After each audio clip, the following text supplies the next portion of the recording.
Salve rapaziada, esse vídeo é um corte da live do Fute Prime. Fute Prime agora que tem lives de segunda a sexta, sempre às 10 da manhã, trazendo aí as maiores notícias do futebol brasileiro e internacional pra vocês. Então lembra de acompanhar lá ao vivo também. Mas agora bora pro vídeo.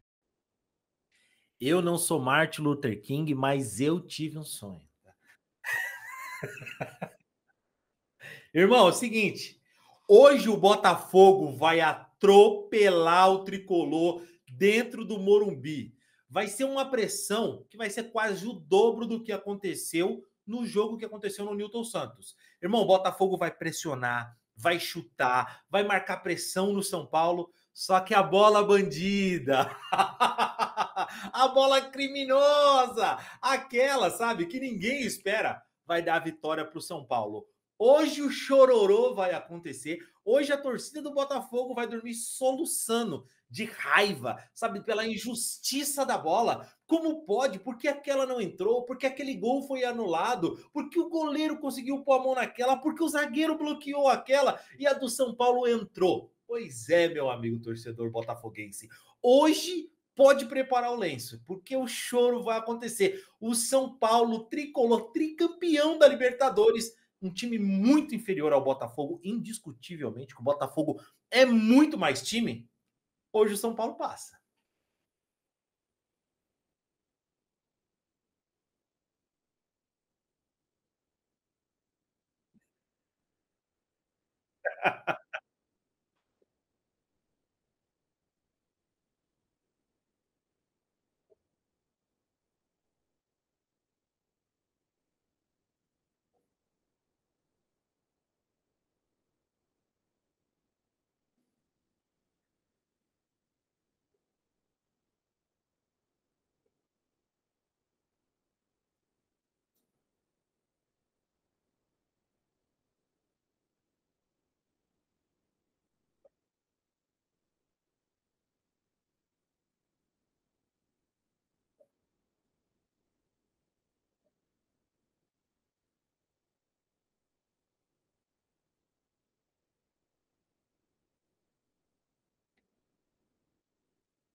Ó, sendo sincero para você, não tem um motivo pro não, tem um motivo pro torcedor do Palmeiras torcer, enfim, contra o mas eu acho que o torcedor do Palmeiras prefere no fim que o São Paulo realmente seja eliminado já agora por vários motivos.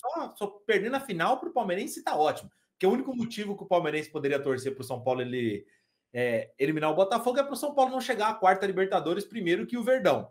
É bom dizer que durante muito tempo o São Paulo foi o time, acho que brasileiro, com mais tradição na Libertadores da América. Hoje eu acho que o Palmeiras tem mais história na Libertadores do que o São Paulo. Então, o São Paulo pode ser tricampeão mundial, mas hoje você pergunta para outros torcedores na América do Sul e o Palmeiras assusta muito mais, entendeu? Então acho que o Palmeiras vê essa possibilidade realmente do São Paulo ser tetracampeão, olha e fala, tudo bem, se a gente não ganhar agora, daqui 2, 3 anos no máximo, a gente está faturando outra Libertadores. Tem time bom, tem o Abel Ferreira, tem uma gestão competente.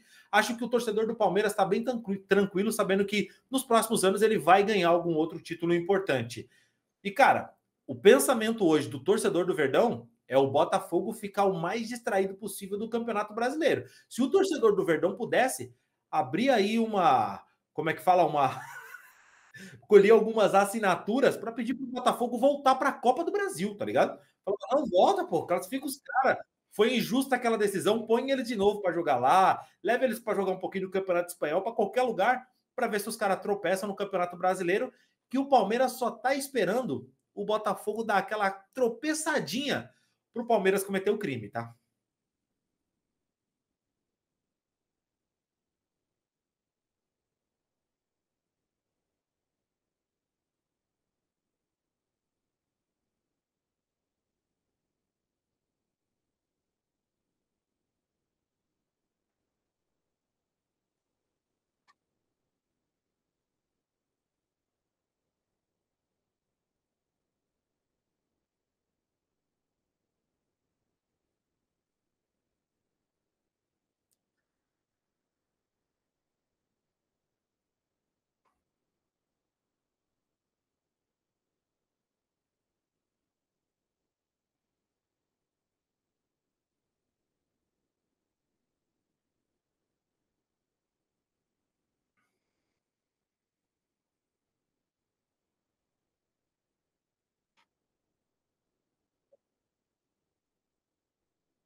Então, Faraó, primeiro só falar uma coisa assim, falando mais sério de jogo, tá? Apesar da brincadeira da gente falar, pô, o Botafogo é muito mais time, mas a tradição do São Paulo vai pesar e tal.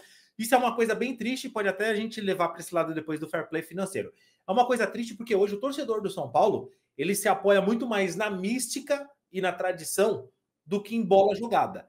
Quando você vai ter qualquer discussão com o time, com o Botafogo, é óbvio, o Botafogo é um dos times de mais tradição no futebol brasileiro e de menos conquista. O Botafogo tem uma conquista de campeonato brasileiro, não tem uma conquista de Libertadores da América, e isso pesa, é claro, para a torcida que é carente de títulos, mas hoje tem o melhor time do Brasil. O Botafogo, quando se apoia na questão de que vai classificar contra o São Paulo, ele tá falando que vai classificar porque o time é melhor, porque o time joga mais bola, porque os jogadores são mais decisivos e a equipe é mais bem treinada. Isso daqui é um fato. Então o Botafogo hoje fala de futebol. E fala de futebol justamente porque o time foi montado, como você falou, de uma forma que, olha, eu quero esse, eu quero aquele, eu vou comprar e acabou. Eu acho que o futebol brasileiro mudou, a gente fala muito sobre isso. Eu lembro de uma discussão que o Cuca teve até sobre o Botafogo. O Cuca deixou o Botafogo, depois de montar aquele carrossel alvinegro lá em 2007, que tinha Dodô e tudo mais, que inclusive disputou título brasileiro com o São Paulo, e o Cuca fala sobre isso, que o presidente do Botafogo na época, não me lembro quem, falou assim, olha, um dia eu vou contratar você de novo e eu vou montar um time para você ser campeão com o Botafogo. E, cara, isso acontecia no futebol brasileiro. Um treinador chegava numa equipe naquele projeto de montar um time, ser campeão, como foi o Marcelo Teixeira com o Santos lá em 99, que contratou um monte de jogador do Corinthians, enfim. O futebol funcionava dessa forma.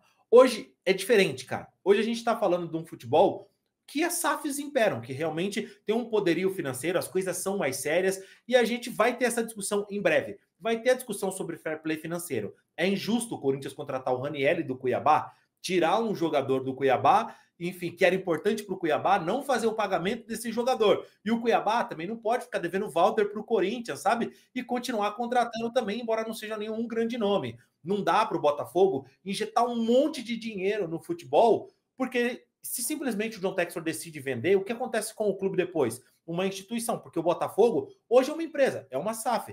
Mas a gente está falando de um clube que tem muita tradição, que é um patrimônio do futebol brasileiro. Pô, o Botafogo, querendo ou não, foi o clube do Garrincha, sabe?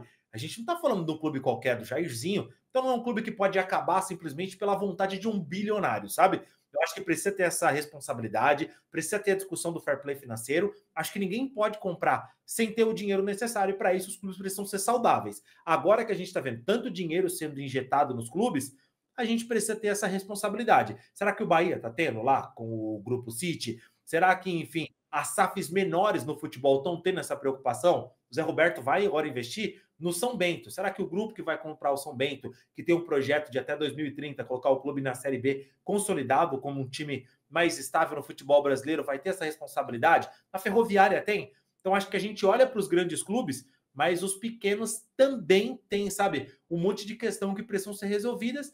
E a verdade é, em breve essa discussão vai acontecer. O que o Botafogo faz hoje no mercado, eu acho que é simplesmente porque não tem regulação aqui. O John Textor vai fazer o que ele quiser. É óbvio que o Botafogo não respeita o fair play financeiro. O Botafogo gasta mais do que ele fatura, isso é indiscutível. Pode se diluir o gasto aí em alguns anos e tudo mais, mas isso seria como se o Botafogo fosse equalizar as contas. Mas na próxima temporada, se o Botafogo não for campeão, o John Textor vai enfiar mais um monte de dinheiro no Botafogo. E não adianta o Flamengo vir com um discurso de bom moço, pedindo fair play financeiro, e na janela do meio do ano simplesmente enfiar 300 milhões em reforço, porque os jogadores se lesionaram também. Tem que cobrar, enfim, o fair play financeiro de todo mundo, não pode ser só no discurso. E no futebol brasileiro é muito fácil fazer discurso, cara. A torcida compra qualquer coisa. Se você falar contra o time deles, você é anti. Se você falar algo que eles concordem, você tá cheio de razão. Se você gostou do vídeo, lembre de deixar aquele joinha, aquele like para fortalecer o nosso trabalho. Lentamente se inscrever no canal para quem ainda não é inscrito. Comentar aqui embaixo o que vocês acharam. E se puder, compartilhar com os amigos. Tamo junto, até a próxima. Obrigado.